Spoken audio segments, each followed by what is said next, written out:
Well, here it is, end of March 2022. And it's the same story over and over again. The same stories we heard back in 2000, 1999, 2000, 2021. Um, People saying, oh my gosh, the end of the world is coming. The war with Russia is coming. We have this big war. We got to prepare ourselves because we're going to be out of here and the rapture's coming. How many of you fall for that garbage? You know, a lot of scholars are out there actually pushing their agenda on this lately, and they're making videos and they're telling everybody what they think is coming. And none of them have ever stopped to ask if the Bible is correct.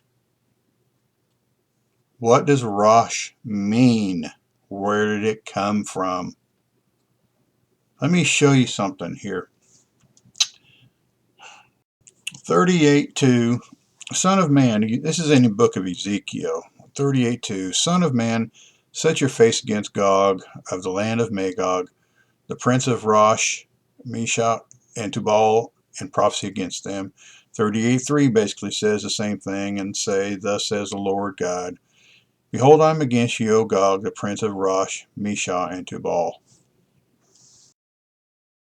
Okay, let's look at that word, where it come from. All right, I'm going to tell you something. Here's a little known secret that's so big, the easiest way to hide something is put it right in front of them.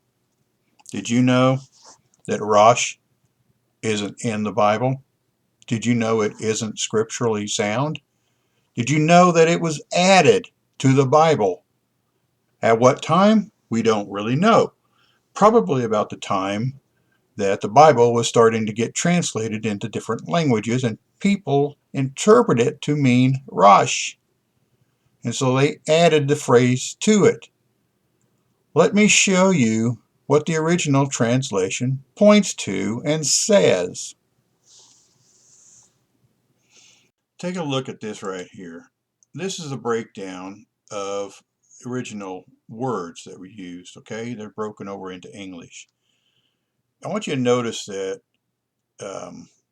there is no Rosh in there at all. The next verse, we see, again, there is no Rosh in there. The word isn't in there. So God wasn't talking to Rosh. Rosh had nothing to do with it. God's talking to Gog about Magog and Meshech and Tubal. Let's look at Revelation 20, verses 7 through 10. I want to show you something here. Now, when 1,000 years have expired, Satan will be released from his prison. He will go out, deceive the nations which are in the four corners of the earth, Gog and Magog, to gather them together to battle, whose number is as the sand of the sea. That's a lot of people. That's billions of people. Notice there is no mention of Rosh here, nor there was a mention of Rosh in Ezekiel. What happens is this battle takes place, and it specifically says, they went up on the breadth of the earth and surrounded the camp of the saints in the beloved city. Well, that's going to be Jerusalem and Israel, and they're in a time of peace because they just spent 1,000 years living with Jesus during the millennium, and everybody knows peace. They don't know war. And so that's what Ezekiel's saying, in the latter days where the people dwell safely. Right now, nobody dwells safely. I don't care where you're at. Nobody dwells safely. So you have a latter years is after the millennium. It's not now. You have Rosh that doesn't even exist in the Bible. And you have, well, it exists, but it's another name. But it's not in Ezekiel.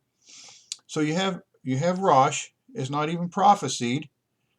And you have Gog and Magog, which Revelation is a confirmation of that battle.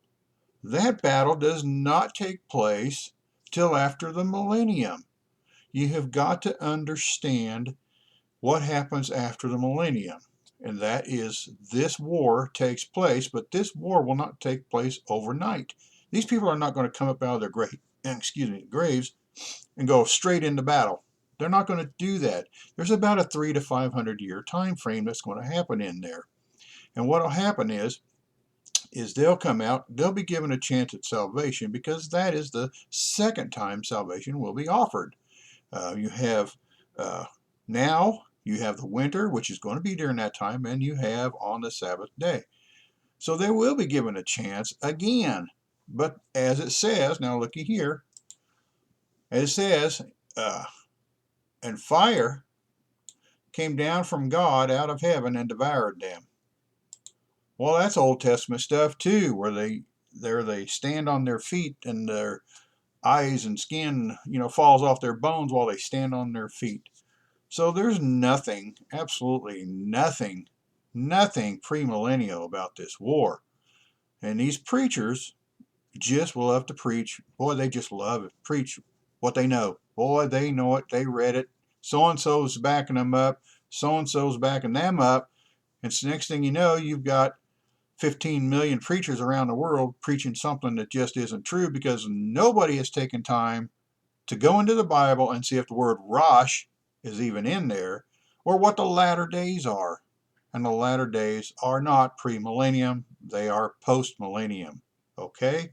The war with Russia is a hoax brought on by Satan and his followers. Understand that.